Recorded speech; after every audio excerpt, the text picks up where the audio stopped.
Je suis Hervé Bonzi, je suis le président de la Fédération de pêche de l'Isère. Donc la Fédération de pêche de l'Isère, c'est à peu près 30 000 pêcheurs patentés. Au niveau des 94 fédérations au niveau national, on est dans le top 5 avec un domaine de pêche très varié qui commence par les lacs de montagne. On en a une cinquantaine à gérer. Les grands lacs alpins, Paladru, La Fraye, les grands lacs de barrage et puis beaucoup de rivières à truites, de coteaux, le Guier, la Bourne, le Vénéon. On a un tourisme pêche relativement important parce qu'on a encore la chance, même en période de sécheresse, grâce malheureusement, je dirais bien malheureusement, grâce aux glaciers et à la fonte de ces glaciers et la fonte de la neige, on a encore un peu plus d'eau quand même que dans d'autres départements. Nos priorités aujourd'hui, c'est essayer d'avoir des domaines de pêche attrayants et puis surtout de dynamiser autant que l'on peut la pêche envers les jeunes. Le pôle développement avec le pôle animation, ces dernières années, ont vraiment dopé cette activité et on s'aperçoit que la vente des cartes cette année est assez stable par rapport à l'année précédente. On a une augmentation, une petite augmentation des cartes jeunes. C'est pour nous les pêcheurs de demain qu'il faut à tout prix cajoler aujourd'hui. Un jeune, très jeune, ne va pas à la pêche tout seul. Il faut qu'il ait un tuteur, qui est quelqu'un qui l'accompagne, qui l'initie à la pêche et qui lui donne le goût et l'envie d'y retourner. Victor, notre animateur, il s'en occupe énormément parce qu'il y a des jeunes qui sont amenés par leurs parents, mais leurs parents qui n'ont pas la fibre pêche. Il faut qu'avec les moyens que l'on a aujourd'hui, cette pêche devienne comment dire, attractive. Et aujourd'hui, on a de plus en plus de matériel technique qui font que d'aller à la pêche, avant on y allait avec une canne en bambou. Aujourd'hui, on pêche avec des cannes très techniques, avec du matériel sophistiqué. Ça porte un intérêt supplémentaire pour ces jeunes. Étant donné que la Fédération de pêche de l'Isère fait partie du club halieutique, c'est-à-dire que c'est un regroupement de 35 fédérations, plutôt du sud de la France, qui elle-même est regroupée avec d'autres entités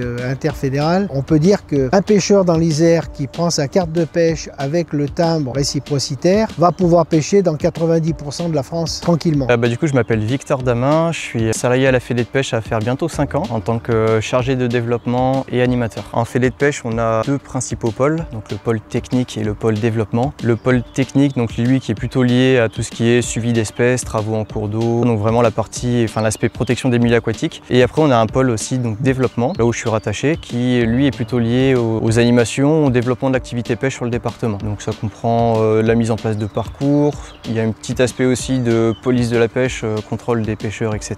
Et puis l'animation qu'on va faire avec les scolaires, les centres de loisirs, le grand public également. C'est assez large, on peut même travailler aussi avec des offices de tourisme sur le tourisme pêche. On est une fédération qui est départementale, donc notre champ d'action il est principalement sur tout le département de l'Isère. Et en fait, on a une fédé par département. Si des gens veulent, des gens lambda, une famille par exemple veut découvrir la pêche, ils sont obligés d'acheter une carte de pêche. Cette carte de pêche, c'est pas un permis déjà. En général, on se trompe un petit peu. C'est une carte en fait qui nous permet d'adhérer à une association. Les AAPPMA, les associations agréées de pêche et de protection des milieux aquatiques. Nous, en fédé, on va fédérer ces 66 APPMA au niveau départemental. Après, il y a une association régionale et après une fédération nationale pour la pêche en France. Pour simplifier un petit peu les choses, donc on a un site internet avec tout qui est référencé, mais on a aussi une carte interactive qui s'appelle Géopêche, qui est sur le site internet de la Fédé de pêche. Et en gros, tout ce qui est indiqué, toutes les rivières, les plans d'eau qui sont indiqués sur Géopêche, ça veut dire qu'on peut les pêcher avec une carte. Et si jamais il y a des lacs qui sont pas dessus, après il faut se renseigner auprès des propriétaires privés. Maintenant, on a ce qu'on appelle une réciprocité. En gros, cette réciprocité, c'est une entente entre toutes les associations de pêche pour, mettons, si j'ai ma carte, je peux pêcher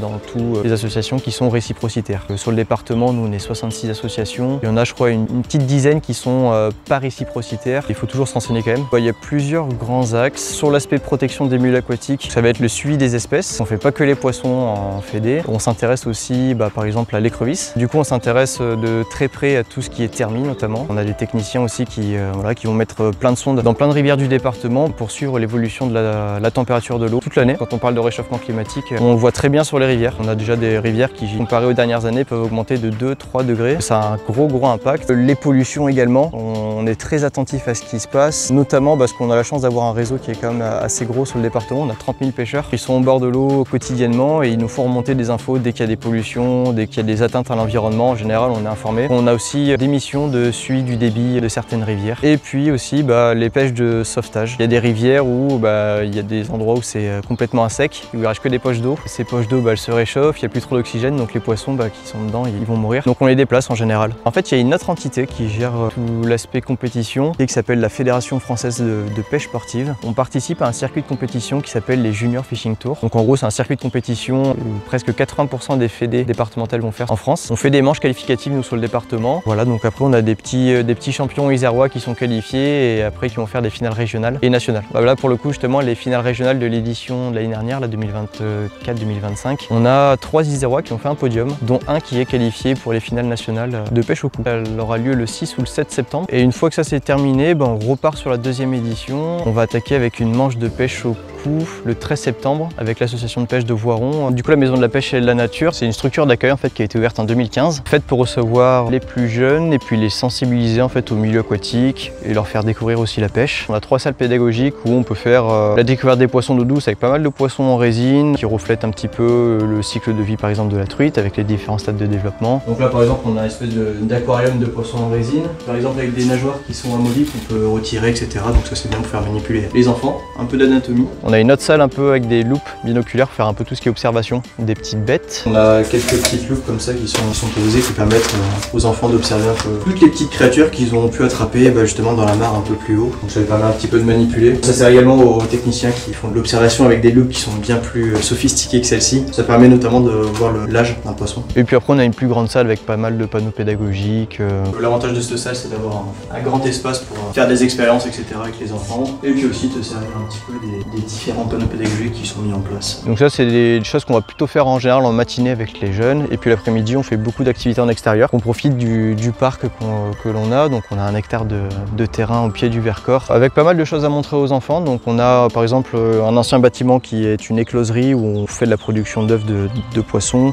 On a des truites fario aussi dans des bassins. On en a une vingtaine à peu près. Donc des très vieux poissons qui ont une dizaine d'années, qui sont protégés par une grille pour éviter qu'elles soient attaquées, qu'elles prennent des coups de bec par les oiseaux piscivores. Ça c'est les poissons qui restent ici, qui restent sur place. Donc derrière moi ici on a un étang pédagogique donc qui nous sert à faire la découverte des poissons d'eau douce par la pratique de la pêche. Ce qui est intéressant c'est qu'on va leur apprendre déjà à différencier les espèces, leur apprendre à bien manipuler un poisson, comment les relâcher dans les meilleures conditions possibles. Donc ici principalement on a des poissons, ce qu'on appelle des poissons blancs, des gardons, des rotangles. Il y a quelques poissons qui sont carnassiers également, donc comme le black bass. Et voilà cet étang en fait il est pratique parce qu'il nous permet de faire plein de techniques différentes. Principalement ce qui se fait avec les jeunes c'est ce qu'on appelle de la pêche au coup. Et après donc à la fin des animations les poissons repartent dans l'eau. Il y a une petite mare pédagogique aussi où on a toutes les petites bêtes qu'on peut retrouver dans une mare. Donc c'est des activités qui plaisent beaucoup aux enfants. On a aussi développé une activité numérique qui s'appelle un Explore Game. C'est un petit jeu qui se fait avec une tablette et les enfants vont être confrontés à une histoire avec des héros,